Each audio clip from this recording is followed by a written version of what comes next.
पद्य वाली पढ़ते हैं?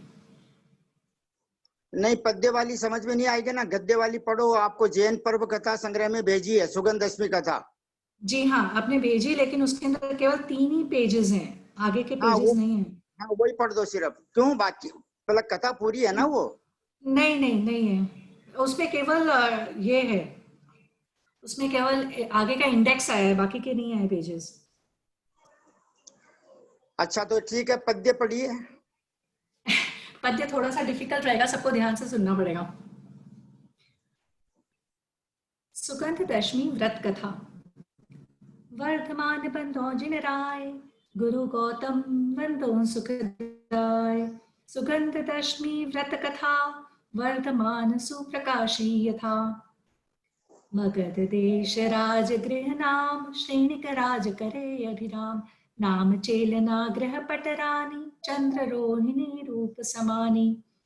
विप बैठो सिंहासन परे, वनमाली फल लायो हरे। कर प्रणाम वचन नृप से कहो, चित्त प्रमोद से ठाड़ो रहो। वर्धमान आए जिन स्वामी, जिन जीतो उद्यम करि कमी। इतनी सुनत नृपति उठ चला, परिजन युत दल बल से भला। समो शरण वंदे भगवान, पूजो भक्ति धारि बहुमान। नर कौड़ी बैठा नृप जाय, हाथ जोड़ि पूछे शिरनाय। सुगंध दशमी व्रत फल भाषी, तानर को कहिए अब साखी।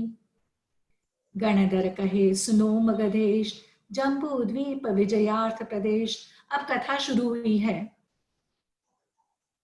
शिव मंदिर पुर उत्तर श्रेणी, विद्याधर पीतंकर जैनी। कमलावती नारी अति रूप, सुर कन्या से अधिक अनूप। सागर दत्त बसे तहाँ शाह, जाके जिन व्रत में उत्साह। दंडत्ता वनिता गृह कही, मनोरमाता पुत्र सही।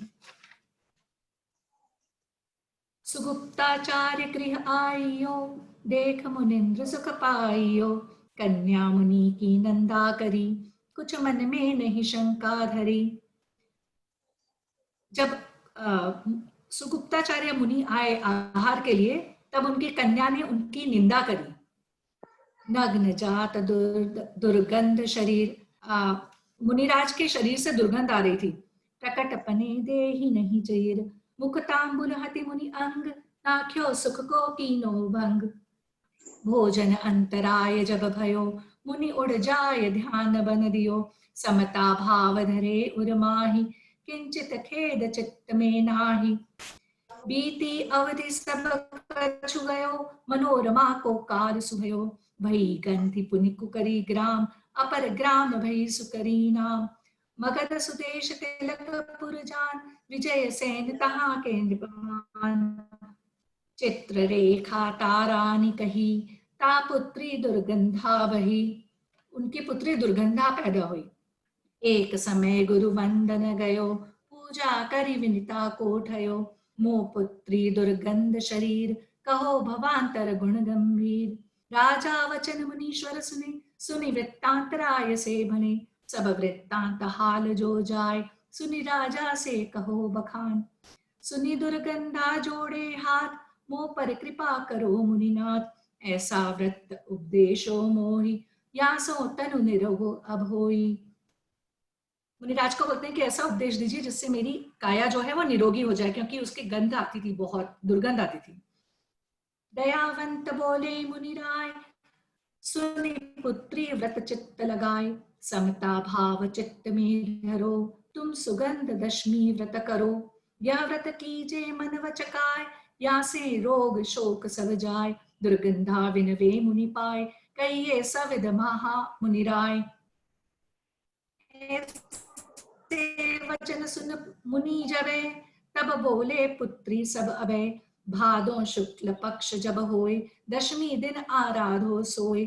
चारों रस की धारा देव, मन में राखो श्री जिन देव। शीतलनाथ की पूजा करो, मिथ्या मोह दूर परिहरो। व्रत के दिन छोड़ो आरंभ, या से मिटे कर्म का दंभ। याते करत पाप क्षय जाय, 110 वर्ष करो मन लाय। जब यह व्रत संपूर्ण होए, उद्यापन कीजे चित जोय। 10 श्रीफल अमृत फल जान, निंबु सरस सदा फल आन। 10 दीजे पुस्तक लिखवाए, यह विधि सब मुनि दई बताए।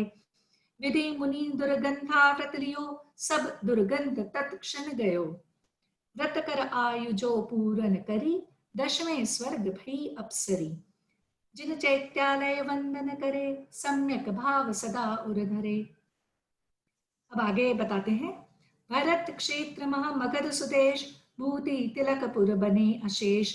राजा मई पाल तहां जान, मदन सुंदरी प्रिया बखान। 10वें दिन से देवी आन, ताके पुत्र भई निदान। मदनावली नाम घरतास, अति सुरूप तन सकल सुवास। बहुत बात को कहे बखान, सुर कन्या मानो उरमान। कोलाम कौसाम्बीपुर मदन नरेंद्र, रानी सती करे आनंद। पुरुषोत्तम सुत सुंदर जान, विद्यावंत सुगुण की खान। जो सुगंध मदनावली जाय, सो पुरुषोत्तम को परनाए। राजा मदन सुंदरी बाल, सुख से जात न जानो काल। एक दिवस मुनिवर वंद्यो, धर्म श्रवण मुनिवर पै कियो। हाथ जोड़ पूछे तब राय, महामुनिंद्र कहो समझाए। मोगृह रानी मदनावली, ता शरीर सौरभ ता भली। कौन पुण्य का सुभग स्वरूप, सुरवनिता से अधिक अनूप। वो जानना चाहते हैं कि ऐसा क्या पुण्य किया जो इनके शरीर से इतनी सुगंध आती है। राजा वचन मुनीश्वर सुने, सब वृत्तांत राय से बने। जैसे दुर्गंता व्रत सही, तसी विधि नरपति से कही। सुने भवांतर जोड़े हाथ, दीक्षा व्रत दीजे मुनिनाथ। राजा ने जब दीक्षा लही, रानी तब अर्जिका बही। राजा ने भी दीक्षा ले ली और रानी का ने भी आर्यिका बन गई। उनका सब वृत्तांत सुन के मुनिनाथ की कथा। तप कर अंत स्वर्ग को गई, 16 स्वर्ग प्रतेंद्र सो भई। 22 सागर काल जो भयो, अंत काल ता देह से चयो। भरत सुक्षेत्र मगध वह देख, वसुधा कर के लापुर देश। तानृप गेह जन्म उन लही, जो प्रतीन्द्र अच्युत देव कही। प्रतीन्द्र अच्युत देव बने वो। कनक केतु कंचन द्युति देह, कनक के समान कंचन के समान उनकी देह थी। वनिता भोग करे शुभ गेय, अमर केतु मुनि आगमन भयो। कनक हेतु तह वंदन भयो। सुनो सुधर्म श्रवण संयोग, तहे वही परिग्रह अनुभव जोग। घात घातिया केवल लयो, पुनि अघात हनि शिवपुर गयो। व्रत सुगंध दशमी विख्यात, तो फल भई सुरभि युत गात। यह व्रत पुरुष नारी जो करे, सो दुख संकट भूल ही ना परे। उसके ऊपर संकट और कभी भी दुख नहीं आएगा भूल से भी, जिसने भी यह व्रत किया है। शहर गहेली उत्तम वास, जैन धर्म को जहां प्रकाश। सब श्रावक व्रत संयम धरे, पूजा दान से पातक हरे। सारे पापों का नाश हो जाता है पूजा और दान देने से। उपदेशों के विश्वभूषण सही, हेमराज पंडित ने कही। मनवच पढ़े सुने जो कोय, ताको अजर अमर पद होय। श्री सुगंध दशमी व्रत कथा संपूर्ण। जय बोलो 1008 शीतलनाथ भगवान की जय। प्रतिमा बहन जी साहब, 5 मिनट के लिए इस पर थोड़ा प्रकाश डालिए ना।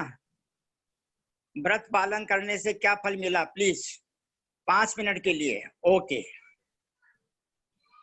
पंडित जी आप ही बताइए, इतना तो नहीं, बहुत आपकी विद्वता बहुत अच्छी है। चलो आपके इस प्रकार अभी जो आदरणीय प्रतिमा बहन जी साहब ने सुगंध दशमी की कथा पढ़ी, उस रानी ने सुगंध दशमी व्रत के उपवास किए और उसने 16वें स्वर्ग में, अच्युत स्वर्ग में जो है प्रतीन्द्र का पद प्राप्त किया। इंद्र और प्रतीन्द्र 2 प्रकार के इंद्र होते हैं देवों में। जैसे भवनवासियों के 40 हैं, व्यंतरों के 32 हैं, 72 और वैमानिकों के 24 हैं, 96 और ज्योतिषियों के 2, चंद्रमा और सूर्य 98 और एक मनुष्य गति का नरेंद्र यानी चक्रवर्ती और एक त्रियंश गति का सिंह, मृगेंद्र बोलते हैं जिसको। ऐसे 100 इंद्र होते हैं। तो वह प्रतीन्द्र बना। इस प्रकार अभी जैन पद्म पुराण में वर्णन आता है, सीता महारानी का जीव भी इस समय 16वें स्वर्ग में प्रतीन्द्र है, वहां 22 सागर की उत्कृष्ट आयु है। इस प्रकार व्रतों के पालन करने से स्वर्ग की प्राप्ति होती है और वहां से पुनः मनुष्य भाव पाकर के मोक्ष की प्राप्ति हो जाती है। आज सवेरे भी प्रातः काल भी संयम के दिन उस संयम धर्म का वर्णन करते हुए केसी जैन साहब ने कहा था कि 5 इंद्रियां और 1 मन, ये इंद्रिय संयम, और 5 स्थावर काय और 1 त्रस काय, 6 प्रकार के जीवों की विराधना न करना। इस प्रकार 12 प्रकार की वृत्ति होती है, इस अवृत्ति का त्याग करना। और आज समय सार जी में भी यही आया कि मिथ्यात्व, अवृत्ति, योग और कषाय और अज्ञान शब्द आया था वहां पर। तो इस प्रकार मिथ्या, जैसे 8वें अध्याय में तत्वार सूत्र में सूत्र आता है, मिथ्या दर्शना वृत्ति प्रमाद कषाय योगा बंध हेतु है। सबसे पहले तो मिथ्या दर्शन है, जिसका मिथ्या दर्शन छूट जाता है वह नियम से मोक्ष जाएगा। भले उसको समय लग सकता है, अर्धभुतगल परावर्तन भी लग सकता है, लेकिन वह नियम से मोक्ष जाएगा। जिसको एक बार भी प्रथमोपशम सम्यक दर्शन हो गया, वह नियम से भव्य जीव है, जो एक बार भी पहले गुणस्थान से आगे आ गया। दूसरी बात, एक बार ललिता बहन जी साहब सम्यक दर्शन का वर्णन कर रहे थे तो उस समय उन्होंने एक बात बताई, तो वो बात मैं पूरी करता हूँ। आदरणीय पारसमल जी बाबू जी पाटनी साहब कलकत्ता वाले, तो उन्होंने एक बार मेरे को बताया, तत्वार्थ वृत्ति में श्रुत सागरी टीका, तत्वार्थ सूत्र के ऊपर जो श्रुत सागर आचार्य महाराज की टीका है, जिसका नाम तत्वार्थ वृत्ति है, उसमें दूसरे अध्याय में जो 10वां सूत्र है, संसारिणो मुक्ताश्च, यानी क्षय, और ये तो पहले श्लोक के 7वें अध्याय में 7वें सूत्र में है, पहले अध्याय के 7वें सूत्र में निर्देश स्वामित्व साधनाधिकरण स्थिति विधानतः क्षयोप सम्यक सम्यक दर्शन 266 सागर, अर्थात कुछ अंतर देकर, मात्र इतना अंतर्मुहूर्त का अंतर देकर क्षयोप सम्यक सम्यक दृष्टि चौथे गुणस्थान से तीसरे गुणस्थान में आया, सम्यक मिथ्यात्व गुणस्थान में, और वापस चौथे गुणस्थान में चला गया। इस प्रकार वह 266 सागर लेकर 132 सागर तक भी उसका सम्यक दर्शन बना रहता है। और जैसा कि आदरणीय केसी जैन साहब ने बताया, शायद सम्यक दर्शन तो जो एक बार हो गया वो तो मिटने वाला नहीं है, वह तो है अधिक से अधिक चतुर्थ भव में, वो भी भोग भूमि की अपेक्षा, नहीं तो देव गति की अपेक्षा और नरक गति की अपेक्षा तो तीसरे भव में नियम से मोक्ष प्राप्त कराता है। जैसे राजा श्रेणी का पहला ये भाव शायद सम्यक तो प्राप्त करने का, अभी दूसरा भाव उसका नरक में है, और तीसरा भाव वहां से आकर वो महापद्म तीर्थंकर बनेंगे और मोक्ष चले जाएंगे। तो इस प्रकार सम्यक दर्शन की बहुत बड़ी महिमा है। इस ग्रुप में सभी भाई बहन बड़े ज्ञानी हैं और इंटरेस्ट रखते हैं। इसमें विजया बहन जी ठोलिया एक नागपुर के हैं, उनका भी बहुत अच्छा अध्ययन है। और आदरणीय ललिता बहन जी साहब की तो बात का कहना ही क्या है जिस दिन उन्होंने 14 मार्गणाओं में सम्यक दर्शन का वर्णन किया, I was very much surprised. मैंने पहली बार सुना, मेरी जो है 70 ईयर की उम्र चालू हो गई है, 69 कंप्लीट हो गए, लेकिन मेरे को इतना अच्छा लगा, उनका एक एक शब्द लिख लेना चाहिए, क्योंकि भविष्य में ऐसा एक्सप्लेनेशन करने वाले रहेंगे ही नहीं, क्योंकि लोग सिद्धांत ग्रंथों का अध्ययन करते ही नहीं है आजकल। अतः सम्यक दर्शन मेन है, मुख्य रूप से तो सम्यक दर्शन की प्रधानता है। सम्यक दर्शन है तो सब कुछ है। जैसे दर्शन विशुद्ध, सम्यक दर्शन है तो दर्शन विशुद्धि भावना है, सम्यक दर्शन है तो सम्यक ज्ञान सम्यक चारित्र है। इसलिए सम्यक दर्शन को सबसे पहले हमें धारण करना चाहिए। और इसमें सुलोचना बहन जी साहब ने 3 दिन कथाएं पढ़ी और बहुत अच्छा लगा। आज पुष्पा बहन जी साहब ने भी सुबह उत्तम संयम धर्म का वर्णन पढ़ा, और वो जो है माता पिता भी बने हुए हैं पंचकल्याणक प्रतिष्ठा महोत्सव में। इसी प्रकार जिन जिन भाई बहनों की इच्छा हो और जिनका पुण्य हो वही बन पाते हैं माता पिता बनने का मौका, क्योंकि एक ही जोड़े को मिलेगा बल्कि बुंदेलखंड में तो ऐसा भी होता है कि 40 वर्ष के पति पत्नी माता पिता बन गए। जबलपुर में, इसमें ऐसे नगरों में ऐसे जोड़े हैं जिन्होंने आचार्य विद्यासागर महाराज से नियम लेकर आजीवन, तो ऐसे भी जीव होते हैं। अतः महानुभाव, आज इस प्रकार सुगंध दशमी का व्रत है, और सुगंध वैसे तो दशमी है, लेकिन सुगंध दशमी, रोड, तीज, ये जो नाम आता है ना, ये उस पर्व के निमित्त से आ जाता है। बाकी दशमी दशमी है, दशमी पूर्ण तिथि है, और उत्तम संयम है। जिस संयम का मतलब है सम प्लस यम, सम्यक दर्शन पूर्वक। यम माने आजीवन जो प्रतिज्ञा होती है उसको संयम कहते हैं। अब मैं आदरणीय ललिता बहन जी साहब से विनम्र प्रार्थना करता हूं कि 81 स्तोत्र में श्लोक नंबर 20-21 दो श्लोकों का उच्चारण करके और आप हमें उनका संस्कृत से अर्थ समझाने की कृपा करें, और हिंदी के पद्यानुवाद, सुलोचना बहन जी अगर हैं इस ग्रुप में तो हिंदी के पद्यानुवाद पढ़ने की कृपा करना। पहले 19 नंबर 20 नंबर 81 स्तोत्र संस्कृत में, नहीं 20 नंबर और 21 नंबर। आदरणीय ललिता बहन जी साहब। सरस्वती नमस्तुभ्यं वरदे कामरूपिणी, विद्यारंभं करिष्यामि सिद्धिर्भवतु मे सदा। द्वादशं जिनवानी माता की जय। पंडित जी साहब प्रणाम। सबसे जय जिनेन्द्र। इंद्र सेवां तव सुकुरुतां किं तया श्लाघनं ते, तस्यैवेयं भवलयकरी श्लाघता मातनोति। तम निस्तारी जनन जलधे सिद्धिकान्तापतिस्त्वं, त्वं लोकानां प्रवृत्ति तव श्लाघ्यतो स्तोत्रमित्थम्। इंद्र, इंद्र ने, कर्ता का एक वचन है। इंद्र ने तव सेवाम, तव माने आपकी, सेवा माने सेवा को, द्वितीया का एक वचन है तो सेवा को, आपकी सेवा को, सुकुरुताम स्वीकार की थी। किम तया श्लाघनम ते, उसमें उनका, उसकी क्या प्रशंसा की बात है, क्या प्रशंसा है। अगर आपकी सेवा उसने स्वीकार की तो इसमें कोई प्रशंसा की बात नहीं है, क्योंकि भवलयकारी संसार को नाश करने वाली तस्य एव यम, उसकी यह इस प्रकार की प्रशंसा को श्लाघ्यता मातनोति, उसी की प्रशंसा को, प्रशंसा का विस्तार करती है। क्या कहना चाहते हैं, अगर इंद्र ने आके आपका पंच कल्याणक मनाया, सेवा की आपकी, तो उसकी कोई तारीफ नहीं है, क्योंकि ये भव को नाश करने वाली जो उसकी आपकी जो सेवा है, ये उसके प्रशंसा को ही विस्तार, उसी की प्रशंसा को विस्तार करती है कि आपने इतने बड़े तीर्थंकर की सेवा की। ये उन इंद्र की ही प्रशंसा को बता रहा है।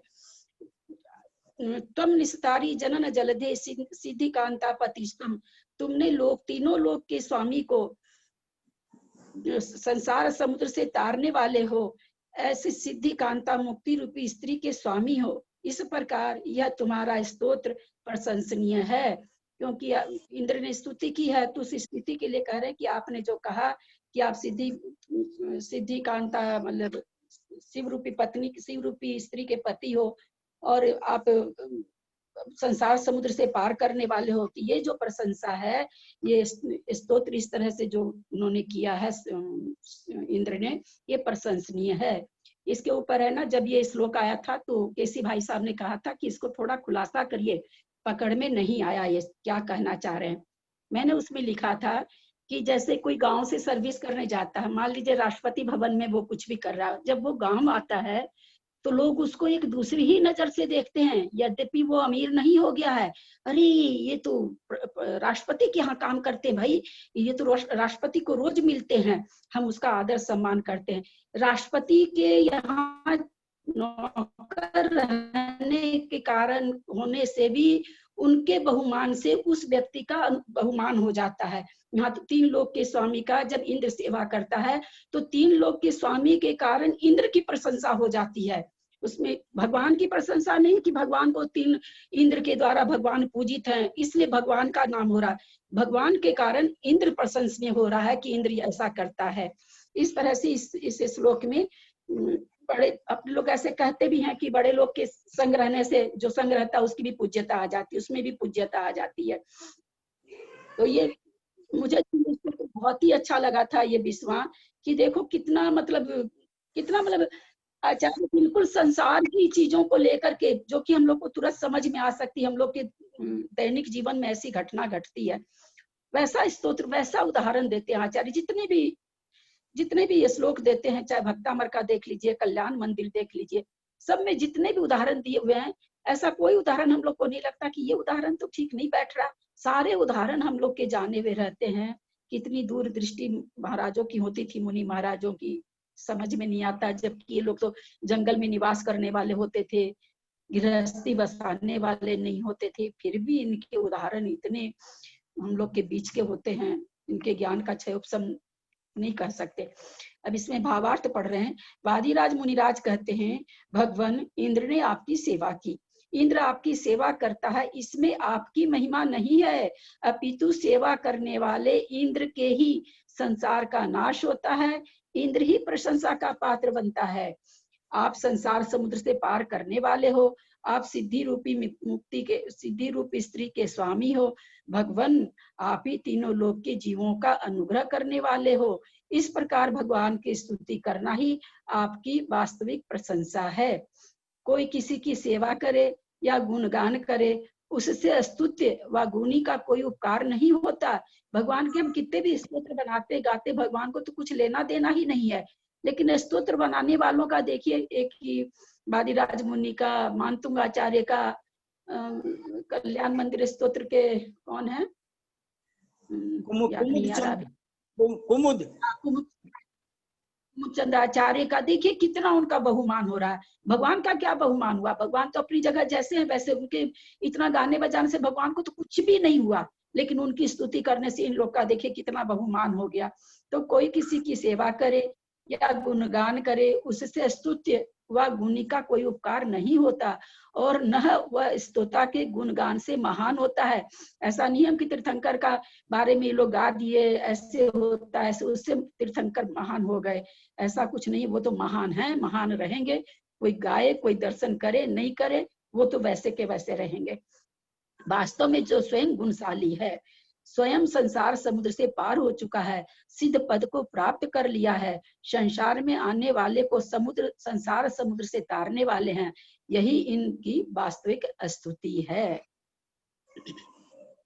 वृत्तिर्वाचामपर सदृशी न त्वमन्येन तुल्यः, स्तुतुदगारः कथमिव ततस्त्वयमीनः क्रमन्ते, मेवं भुवन् सदपि भगवन् भक्ति पीयूष पुष्टः, ते भव्यानामभिमत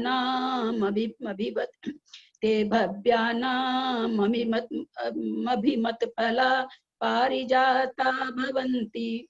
क्या कह रहे हैं, हे भगवान, वाचाम मानी आपके वचनों की, वृत्ति मतलब प्रवृत्ति, अपर सदृशी दूसरों के समान, न माने नहीं है, तुम अन्येन तुल्य आप दूसरों के सदृश भी नहीं हो, आपकी वचन प्रवृत्ति भी दूसरे जैसी नहीं है, और आप दूसरे के जैसे भी नहीं हो। स्तुति उद्गारा कथम इव ततः त्वयि न क्रमन्ते, हमारे अमी माने ये स्तुति के उद्गार, त्वयि माने आपके विषय में, कथमी व किस प्रकार, क्रमन्ते माने संगत हो सकते हैं। कैसे हम तो जो संसार में देखते हैं वही तो आपकी स्तुति करेंगे, वही तो शब्द आपके लिए बनाएंगे, हमारे पास कोई अतुलनीय शक्ति तो है नहीं। तो कहते हैं आपके विचार, आपके लिए वो संगत कैसे हो सकती है आपके विषय में। अथवा एवं ऐसा, माँ माने मत, भुवन माने मत हो, नहीं होता है तो ठीक है, मेरी स्तुति आपके लिए बहुत बड़ी संगत नहीं, आपके लायक नहीं है तो नहीं होने दीजिए। हमारे स्तुति के वचन आपके विषय में संगत न भी होवे, तदपि तो भी भक्ति पीयूष पुष्टा, भक्ति रूपी अमृत से पुष्टि को प्राप्त हुए। मेरे वचन कैसे हैं, आपके लायक संगत तो नहीं है, लेकिन भक्ति से तो भरे हुए हैं, और कुछ उसमें है या नहीं है, आपके प्रति समर्पण, आपके प्रति जो भक्ति होती है उससे तो मेरे वचन भरे हुए हैं। तो वह स्तुति के उद्गार भव्य जीवों के लिए इच्छित फल को देने वाले कल्प वृक्ष समान हो जाते हैं।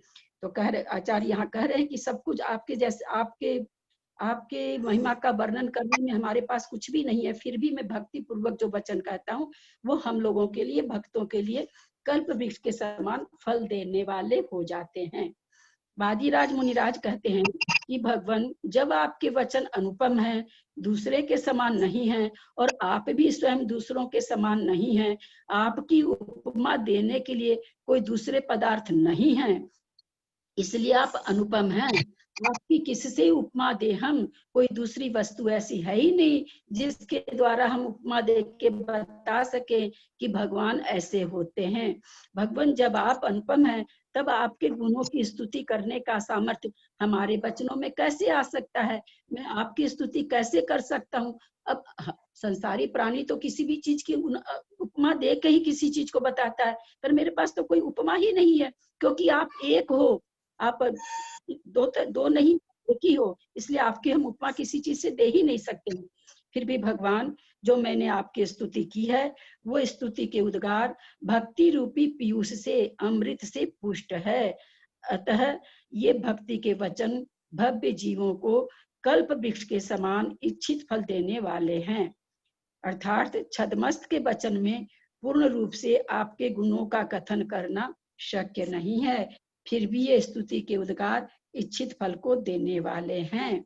जैसे बिंदु मात्र अमृत के पीने से प्राणी अजर अमर बन जाते हैं, उसी प्रकार वचनों के द्वारा लेश मात्र भी की गई वीतराग प्रभु की स्तुति आत्म कल्याण में सहायक होती है। बहुत अच्छा बहन जी, बहुत अच्छा। आदरणीय सुलोचना बहन जी साहब, श्लोक नंबर 20 और श्लोक नंबर 21 का पद्यानुवाद पढ़ने की कृपा करें। कवि भूधरदास जी। आपने पंच परावर्तन पढ़ लिया पंडित जी साहब?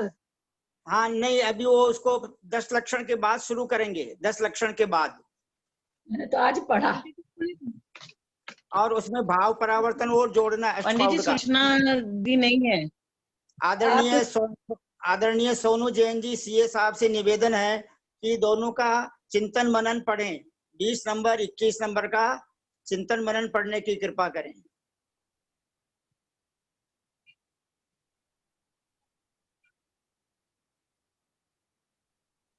चिंतन मनन 20 नंबर श्लोक। मोक्ष को देने वाली उस परम पवित्र आहार दान रूप भगवान की सेवा से राजा श्रेयस का भी नाम जगत प्रसिद्ध हो गया।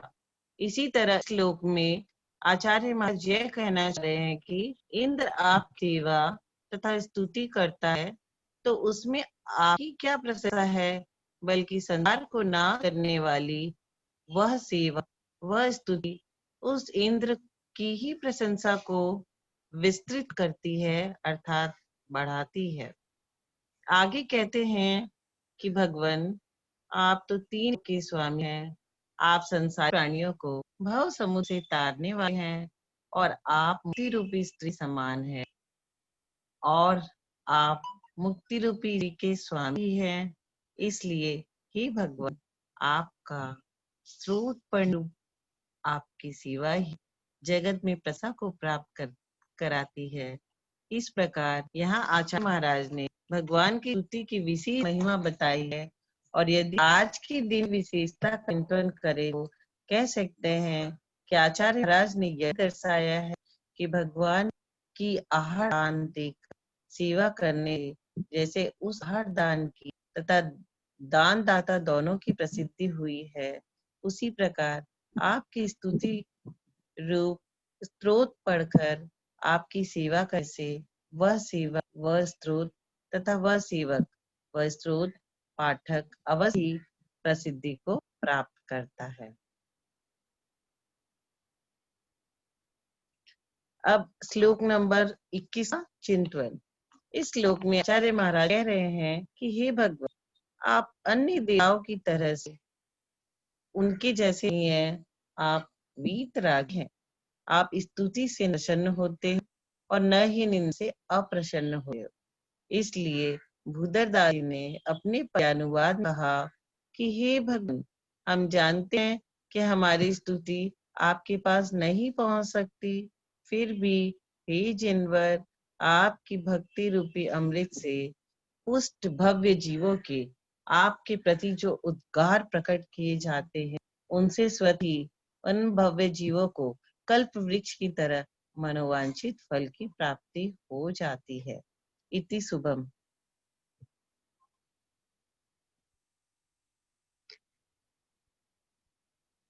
पंडित जी 21 का हो गया।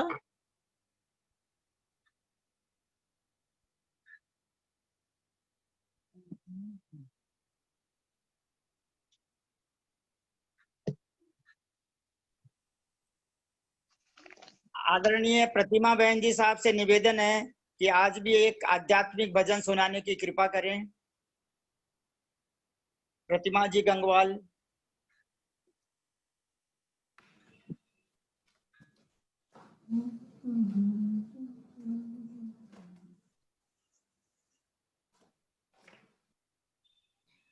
बस 1 मिनट।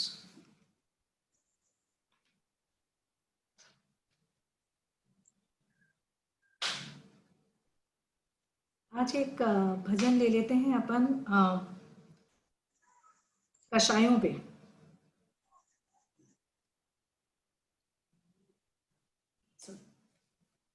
जी। सारी ही हो कषाय खत्म और छट जाएंगे मोहतम, निज में ही परिणमी पर का कुछ ना करे, धरे मुक्ति के पथ पे कदम।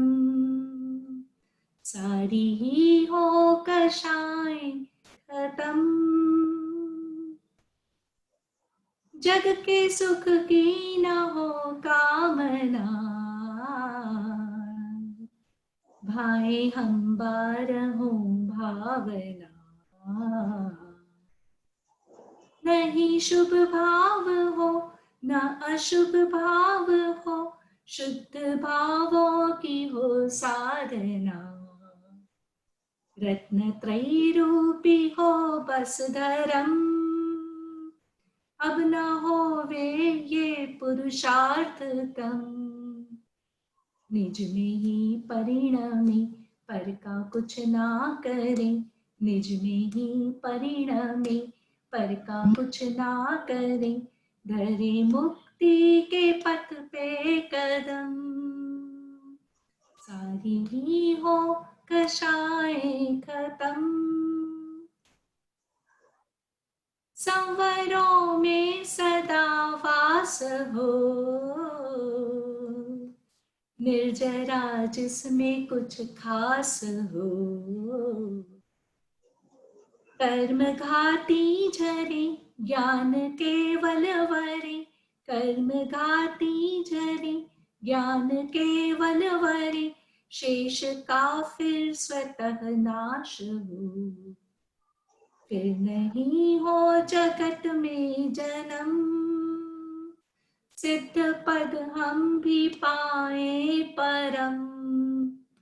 निज में ही परिणमे पर का कुछ ना करे, निज में ही परिणमे पर का कुछ ना करे, धरे मुक्ति के पथ पे कदम। सारी ही हो कषाय खत्म। बहुत सुंदर, बहुत सुंदर, बहुत सुंदर बहन जी। अच्छा, एक भजन और। सोनू जैन जी आप भी हमें कुछ सुनाइए। 5 मिनट सोनू जैन जी आप बोलेंगे। नहीं पंडित जी, आज हम आपका भजन सुनेंगे। आप सुनाओ। भटका फिरा रे अनादि से संसार में, भटका फिरा रे अनादि से संसार में, भटका फिरा रे विषयों की कीचड़ में फंस के फूला नहीं समाया, ज्यों ज्यों की ना रमण इन्हीं में तृष्णा रोग बढ़ाया। झूठे सुख को सुख माना यूं निश दिन दुख उठाया, आत्म को बिसरा के मूर्ख पर से नेह लगाया, हाँ पर से नेह लगाया। फिर क्या हुआ? उलझा रहा रे दुनिया के झूठे प्यार में, उलझा रहा रे दुनिया के झूठे प्यार में, भटका फिरा रे अनादि से संसार में, भटका फिरा रे। पंच परावर्तन। अशुभ कर्म और अपध्यानों से नरक गति है पाई। अशुभ कर्म और अपध्यानों से नरक गति है पाई। मायाचार कुटिल भावों से गया त्रियंचु माई। देवगति पा करके भी भोगों में उम्र गमाई। देवगति पा करके भी भोगों में उम्र गमाई। दुर्लभ नर पर्याय पाए के आत्म को ना ध्याई। हाँ आत्म को ना ध्याई।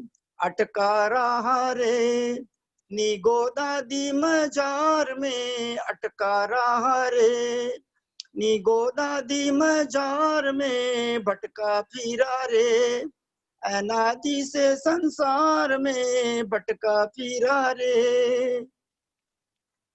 चिंतामणि सरीखा पाया नर्तन ये अनमोला। सम्यक दर्शन ज्ञान चरित का पहना इसको चोला।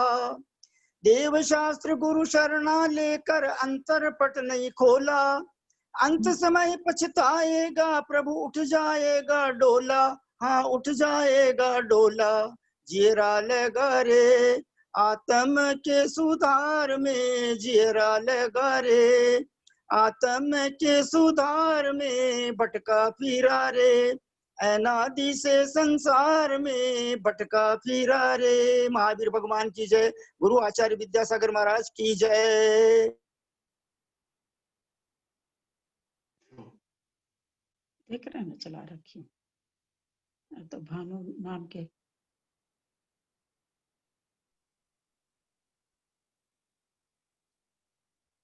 भानुराज किसी का नाम नहीं। साहब हेलो, आदरणीय ललिता बहन जी साहब से निवेदन है, यदर्थ मात्रा पदवाक्यहीनम। यदर्थ मात्रा पदवाक्यहीनम। हाँ हाँ हाँ तुरंत पंडित जी साहब। हाँ बोलिए। आवाज आ रही है? हाँ जी जी। यदर्थ मात्रा पदवाक्यहीनम मया प्रमाद्याति किंचनोक्तम तन्मे क्षमित्वा विदधातु देवी सरस्वती केवल बोधलब्धिम। बोधि समाधि परिणाम शुद्धि स्वात्मोपलब्धि शिव सौख्य सिद्धि। चिंतामणिं चिन्तितवस्तुदाने त्वं वन्द्यमानस्य ममास्तु देवी। जाबानी के ज्ञान ते सुझे लोकालोक सोबानी मस्तक चढ़ो सदा दे तुम दोख। हे जिनवानी भारती तो ही जपू दिन रैन जो तेरा शरणा गए सो पावे सुख चैन। 9 बार नमोकार।